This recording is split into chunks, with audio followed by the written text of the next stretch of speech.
programang ito ay rated SPG. Striktong patnubay at gabay ng magulang ang kailangan. Maaaring may masiselang tema, lengguwahe, karahasan, sexual, horror o droga na hindi angkop sa mga... Giselle, I'm the daughter of Pepe Tanyag. Kaibigan mo daw siya? I don't think we met. What's your name?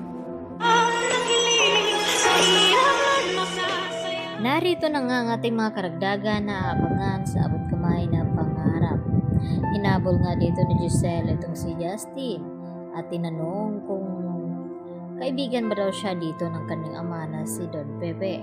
At hindi naman sumasagot itong si Justin nang ito'y tanungin dito nga ni Giselle.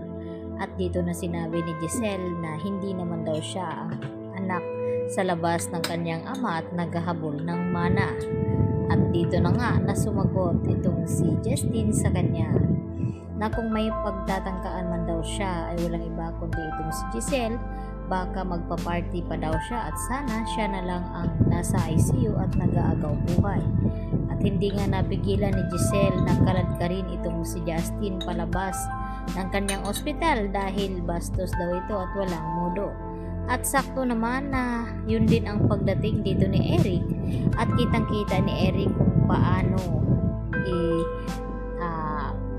takwil ni Giselle itong kanyang anak at napasubsob naman talaga dito nga sa sahig at sinabi diretsahan ni Eric kay Giselle na huwag daw saktan ng kanyang anak at nagulat nga itong si Giselle sa sinabi ng kanyang dating kasintahan na siya nga ang ama dito ni Justin. At nang magkalinawan na nga ay pinaliwanag ni Eric kung bakit nagawa niyang itago, ilihim dito kay Giselle na buhay pa nga itong kanyang anak. Dahil noon, nung ito ipinanganak ni Giselle ay nagawa niya nga ito ipaampon at pinamigay dahil sa takot na baka malaman ng kanyang ama na si Don Pepe at itakwil siya nito at hindi pamamanahan.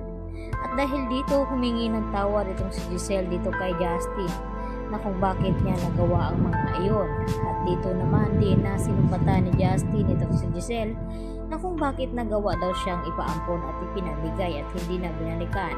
At nagpaliwanag itong si Giselle na binilikan niya nga itong kanyang anak at ang sabi sa kumuha sa kanya na wala na nga daw ito.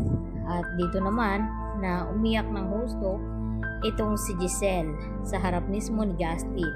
At sakto na dumating naman itong si RJ at narinig lahat-lahat ang mga sinasabi dito ni Justin tungkol sa kanyang ina na si Giselle.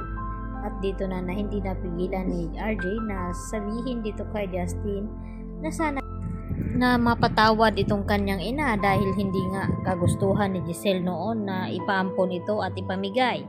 Dahil nadala lamang itong si Giselle sa takot na baka itakwil siya ng kanilang ama na si Don Pepe dahil sa laki nga ng paghihigpit at pagmamahal dito ni Don Pepe sa kanyang mga anak kaya nagawang higpitan ng mabuti.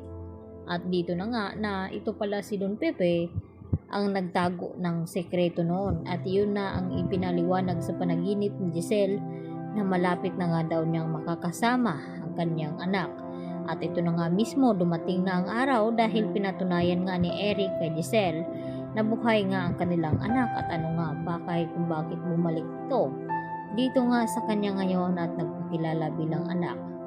At dito rin na gustong magplano dito ni Eric, gusto nilang makakuha ng posisyon dito sa ospital ng kanyang ina ni Justin na si Giselle at makaupo sa trono. At ito naman ang gagawin na tama ni Giselle na ipamana muna dito kay Justin bilang CEO o co-owner ng Apex Hospital pang samantala dahil hindi pa nga nakakabalik itong memorya ni RJ at hindi pa gumaling ang kanilang ama na si Don Pepe. Yan po ang ating aabangan mamaya sa abot kamay na